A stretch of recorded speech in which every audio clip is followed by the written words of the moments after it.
So I picked up the book. It's called Find a Way. It's an autobiographical piece by Diana Nyad. The art of the possible is what this book is all about. And I'm really inspired by it. I don't really do distance swimming, but whatever hard thing we're taking on, as long as you just don't say never, and as long as you keep going, you don't know what's possible. So yeah, we've got this video pulled up of when Diana's coming out of the water the first time, and after swimming all the way across from Cuba to Florida, 100-mile swim, open water in the ocean, going through, the Gulf and the jet and the current and everything. There's helicopters and boats and these huge crowds, and they're like, no one touch her, no one touch her, no one touch her, because until her feet are on solid ground, like not wading in an ankle deep or waist deep water, like if anyone touched her, that would be an assisted swim and the whole thing. Man, what twisted person is making these rules? I mean, the thing that's incredible is she was 62 years old when she did this, You can see she's barely coherent, and the first person she hugs is her handler, and that's when she knows other people are allowed to actually touch her, but just the emotions of all of that, and we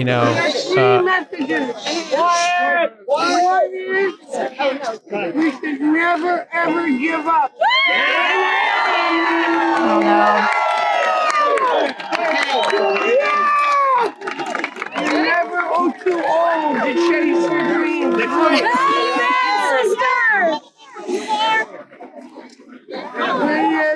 It looks like a solitary sport, but it's a team. Oh my God. You are my stretcher. You're my inspiration. She's got to go to the stretcher. Wow. So amazing. The three lessons, and they're in her, that raw semi-conscious state where she's just, what's on her mind in that moment. Her mind is, what can I tell? What can I talk about? How can I inspire people? Yeah. It's just so incredible. That's so succinct and so beautiful. Like, who knows? Maybe she practiced it, but also she looks insane. Her face is like, she looks like a blowfish. And you can see, she's at the very edge, but like that thing that she needed the world to know was right there. I can't, whatever it is inside of me, it's like, it's just, people have their different feel-good things, like soldiers and dogs. Mine is a 62-year-old curmudgeonly woman. Never given up. Never given up.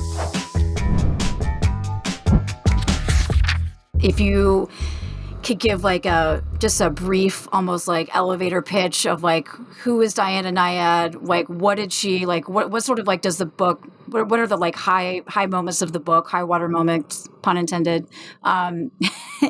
Just so like people kind of get an idea of like who we're talking about and what she did. She was a swimmer growing up, competitive, really talented, went on to be a collegiate athlete, went on to do a lot of endurance swimming, and took up the sport in her 20s. She swam around Manhattan Island in New York, failed once, tried again, did it the second time, went on to, do a whole bunch of other stuff, including she's a commentator and an interviewer and just a whole bunch of interesting and amazing things. She did that for, from 30 to mid 50s.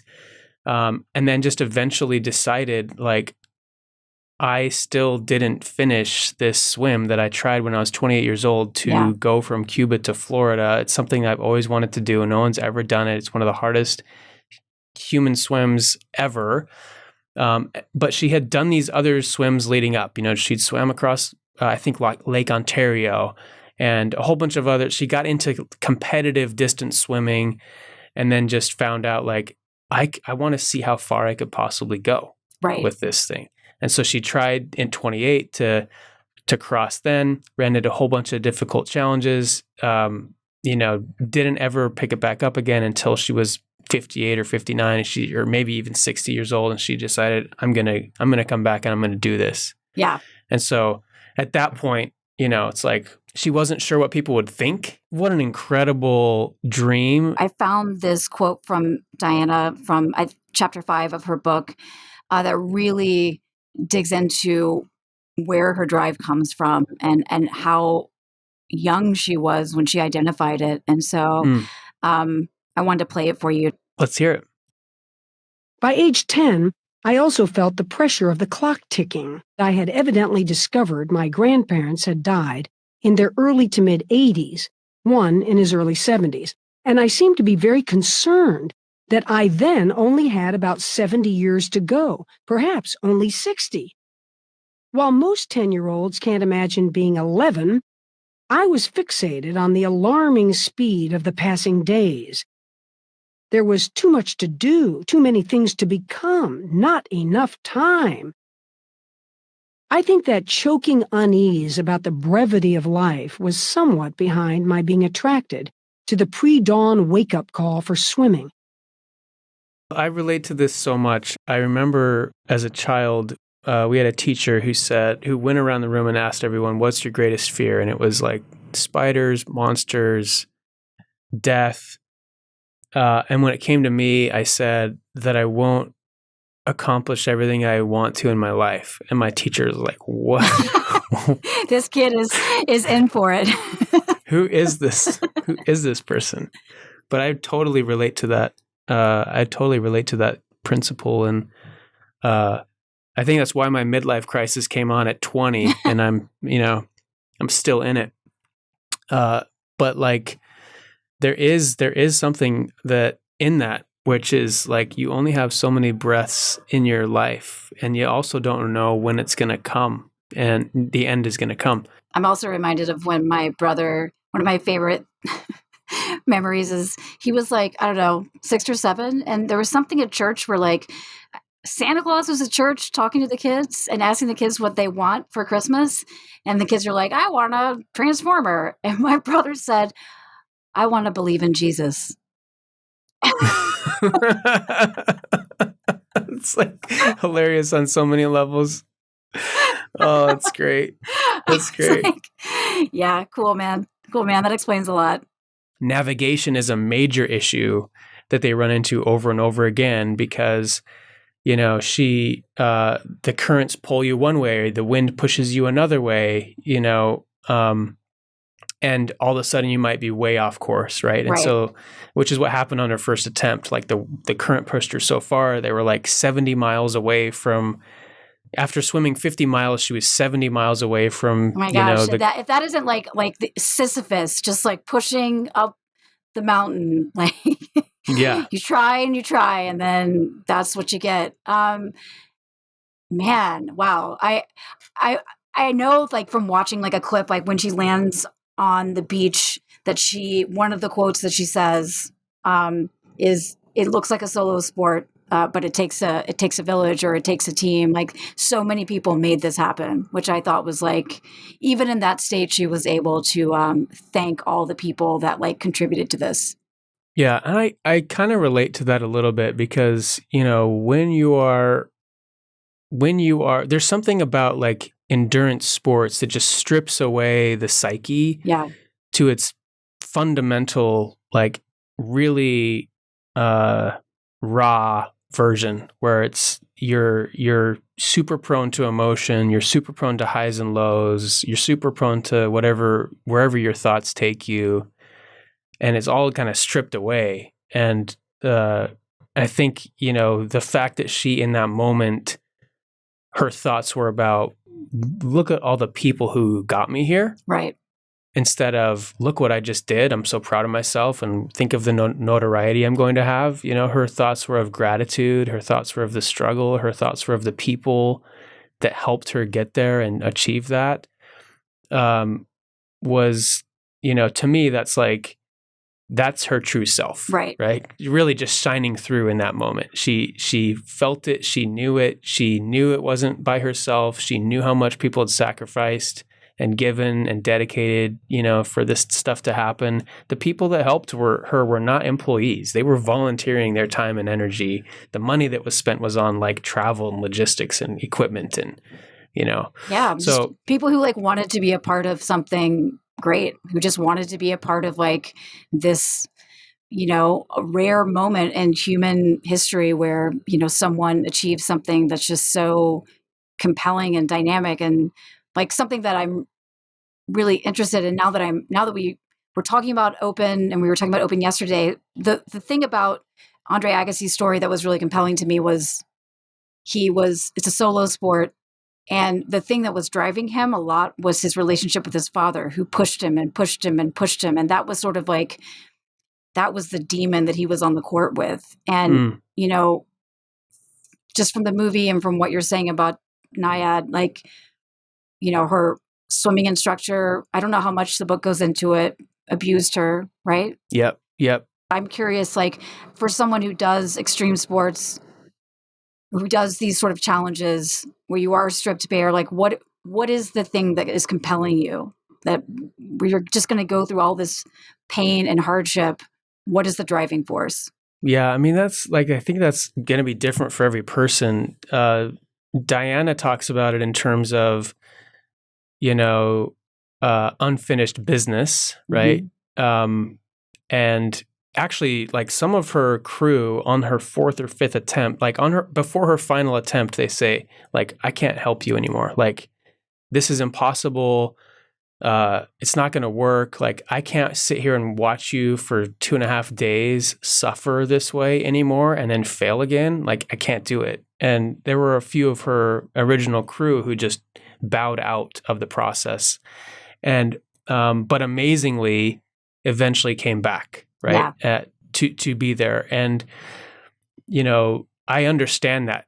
I understand that journey too, because like at one point you're thinking, it is impossible. Why go through it? You're not going to achieve. It hurts to fail. It hurts not to get there. You're only getting older. Time is only passing. Like, how much pain are you willing to sit through, and why sit through it again and again and again? Right. It's crushing to you. It's crushing to me. It's just a lot to carry for someone. There's just something about is it possible, and being able to leave. I think it's like, can you leave open the possibility that it can happen in perpetuity, rather than if you fail, you close the door and you never come back to it again. Right. And I think what in Nyad I took away was she always left room for it could be possible.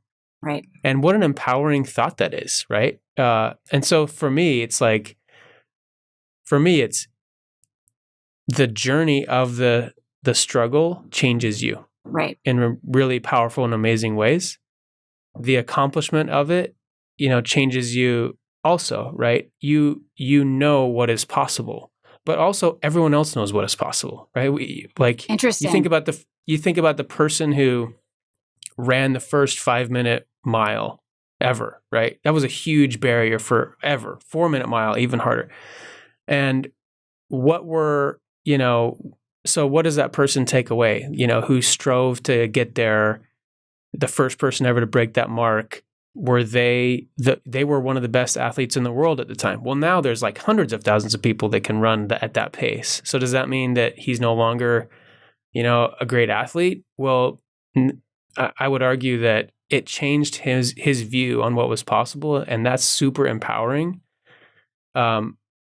And also, everyone else knew it was possible, and what an inspiration it was for everyone else to be able to follow in those footsteps of those achievements. And so one of the ways that mankind marches forward is someone has to be the first to cross a threshold. Someone has to be the first to reach a new pinnacle. Someone has to push the boundaries, and that inspires others to reach for maybe a higher version of that, or maybe something else. It's like, the whole thing is, does it change you? And I really relate to that, when people ask, like, why do you work in startups? Like, why do you, do mountaineering? Why do you do these things that are frankly miserable a large majority of the waking hours?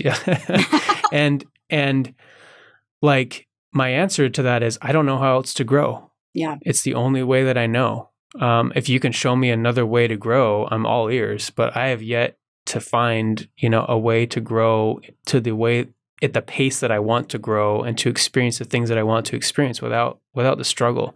So But- that's what yeah. Well, then my question would be though, like, yes, like, doing all these hard things, you do grow stronger and sharper and better. But like, what if every startup you worked for failed? What if every marathon, like right at the final mile, you just are like, nah, like you always break your foot, like, and you never cross the finish line and you never get the thing, but you're still strong. You still learned, right? Yeah. I mean, I think it's like, so is your question, does that mean you're a failure in the end? Yeah. I think that's a hard one, right? I do think in some ways it'd be hard not to walk away and feel like, man, I just couldn't get there. And that's a hard thing. I'm of the mentality that as long as you never stop giving, as long as you always get up again, then there's always a path. Right. But there's always a path for it. I mean, obviously, like, there's so many quotes about, like, it's not about the failure, it's about how many times you get up after it and keep going. But I'm more curious about, like, what is actual crossing the finish line accomplishment do? Like, does it, knowing that you can do it, does that, I mean, I think possibility is one thing, but is it the competence to confidence? Like, is that what it is? Yeah. Like, how audacious are you? Right. You're audacious to the degree that you have firm ground to start from, and then you can stretch to a certain point beyond. If you're, as an infant, you can't fathom what it would be to become a millionaire doing stock transactions from an Uber, Uber driver's seat, right? But you get to that point by building one level of framing and foundation upon the next. And so the thing that it does is it gives you, and this is like the perfect analogy to mountain climbing is like, you can't think about the whole destination at one thing. You have to be very present in the moment. You work through whatever the obstacle is right in front of you. And all of a sudden you can look back and like, oh, I'm here now. This is my new vantage point. And now I can see clearly what I need to do to get to the next piece of the journey.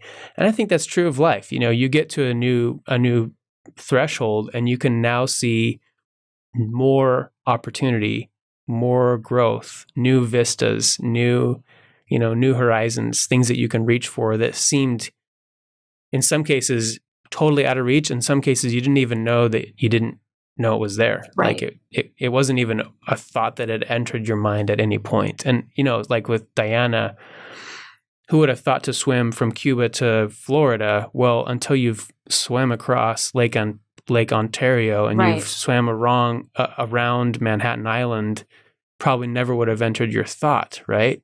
But then once you've done 20 miles, you're like, I could probably do 40 miles. I could probably do 50 miles. If I can do 50, do you think I could do 100? And I think that's the nature of accomplishment, right? Is you do a hard thing and you realize I can do that and more. And so it's really like, what are the limits of my ability, and then can I stretch them even more? Yeah.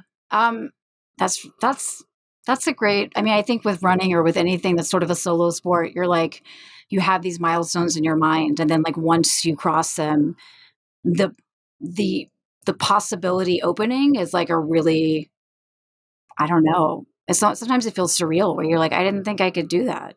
I think surprising yourself is like, can be pretty magical. As corny as that might sound, I do think so. Do you think it's possible to surprise yourself without also leaving yourself open for discouraging yourself? Ooh, wait, say more. Well, like accomplishing something really difficult, you might think, man, I wasn't sure I could do that. And I'm surprised because of how hard it was going to be able to, right? But also, in order to be surprised, like if you have something that you're 100% confident you could go and do, you're not going to be surprised, right? Something that's really challenging that you're not sure you can do it, and then you do it, and you're like, wow. But also, for anyone who wants to read these type of books, I'd say Ultramarathon Man by Dean Karnazes and Open by Andre Agassi are some of the best. Open is one of my top 5 autobiographical books about sport and maybe of any autobiographical book. So fantastic reads, all of them. I love reading these books because it just helps me re-anchor my viewpoints. It helps me take away certain principles that I think can apply to whatever it is that I'm dealing with and whatever it is that I want to do. And I love talking about it. So, Britt, thanks for engaging in a conversation on this too. You got it. And listen, all I'm saying is Hollywood, bring back the sports drama, bring back the sports comedy. We need them. They're great. We need them. We need a Bull Durham, and we need a Field of Dreams. We need them. Absolutely. I'm all in on that for sure. Awesome. Well, I'm Britt. This is Munk. We are bookclub.com. Thank you so much for listening, and we'll see you next time. Happy reading. Happy reading.